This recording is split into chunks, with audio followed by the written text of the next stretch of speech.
In this video, we are going to see how to use Calendly to create a calendar for our students to schedule sessions with us. They will be able to see our availability on their own time zone, and we don't have to go back and forth to discuss when to have a session. First, we need a Calendly account. The reason I like Calendly is that it has a free account that allows you to create unlimited events, but only one type of event. So if you only teach 60-minute sessions, then that's fine. And it allows you to try it, and in the future, if you like it, you can move to other accounts to add more features. Calendly have lots of features. So if you go to calendly.com, you can look at the pricing and you can look at all the features. The features that I like the most is that it integrates with Google Calendar. It integrates with other calendars as well. But because I am a Google user, I keep my calendar on Google, and Calendly integrates perfectly with Google. So the first thing I want to do is to sign up for an account. You enter your email address. You click sign up and enter your email address. And here it says that sign up for Calendly and get a 14-day pro trial. So be aware that when you sign up for the first time, you will have more features than the free basic account.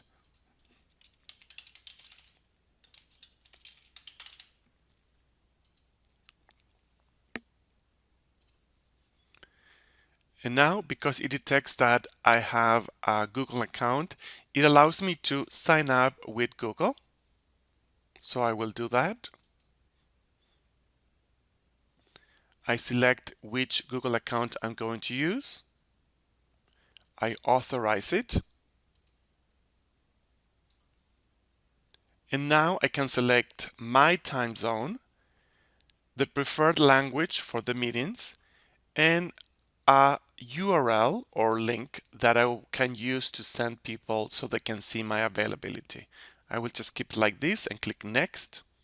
Remember that when you create a new Calendly account, you will be automatically on the Pro trial for 15 days. That means you will have more features than the free plan.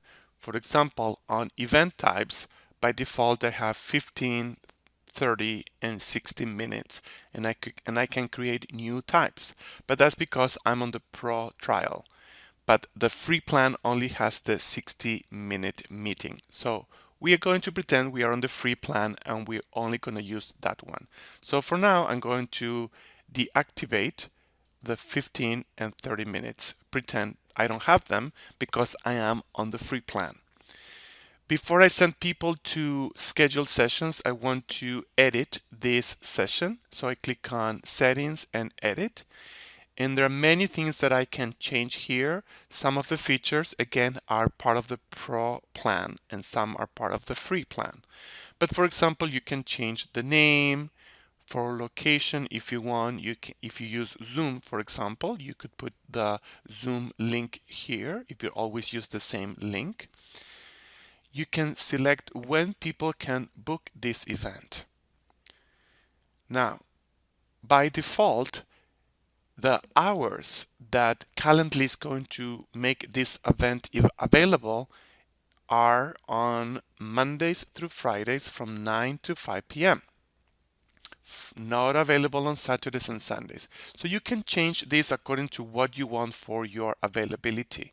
This is different than your availability on your Google Calendar. This is when Calendly will show this 60-minute session to your students.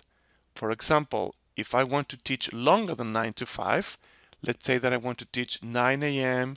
to 9 p.m., and I will apply not only to Mondays, I will apply multiple to Monday, Tuesday, Wednesdays, Thursdays, and Fridays. Click apply. So now Monday through Friday, it will show this meeting from 9 a.m. to 9 p.m. And let's say that on Saturdays, I'm going to click on Saturday instead of unavailable, I'm going to add a new interval from 10 a.m. to 2 p.m., a shorter period of time, and apply only to Saturdays. So now I can click Save and Close, and it Calendly will show this event only during those times and days. There are other things that you can change. For example, by default, it asks name and email, but you can ask new questions when people register, like language level or their goals, or you can do that in a separate email, and a few other features that are usually part of the Pro plan. So you can explore those features on your own if you want. But now that I set up the basic settings for my meeting, I can send people to the link that I created when I created the account. And if it is a free account, we'll only see the 60-minute meeting. People will click on this meeting and then they choose a date. For example, Wednesday 27, and they can see that I'm available from 9 a.m. all the way to 8 p.m. Now it says 8 p.m. because that's the last time they can book a 60-minute session. Now, if we look at my Google Calendar, I am open all day on Wednesday 27. But let's say I have arranged a separate meeting in the middle of the day, let's say from 2 p.m. to 7 p.m. These are hours that I would normally teach. I have lunch with someone, a long lunch. These are hours that I would normally teach, but I have a different event. I just add the event on my Google Calendar. And now if we go back to Calendly for Wednesday, December 27, because they are synchronized, we'll see that the last time when you can book a 60-minute session is 1 p.m. and then back again at 7 p.m. There is a gap there. That's because I blocked this time on my calendar, on my Google Calendar, and it's synced with Calendly. Okay.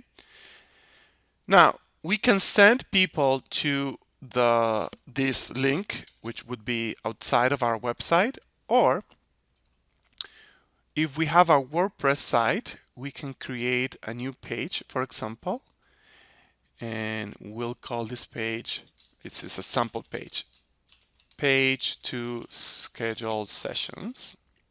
So on this page, of course, I'm going to add more information, but for now, I'm going to keep it simple.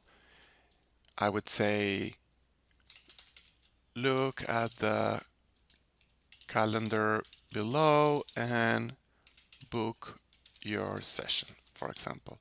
So if I publish this page,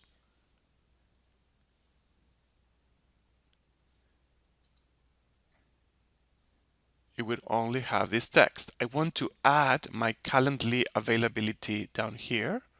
So what I can do on Calendly, go to my account, click on share your link, and there is an option to embed on your website. We click on that. We're going to choose inline, which is the easiest one. You can play around with the other ones if you want. But then you're going to copy this code. Just click on copy code. It says copied. And now I'm going to go back to my page. And you have to copy this code here. Just make sure if you're using WordPress not to be on the visual tab, be on the text tab. So I'm just going to copy the code there and click update. And now when I go to that page, the calendar is going to be embedded on my website. People won't have to leave the website. So when they click there, they don't go to another website.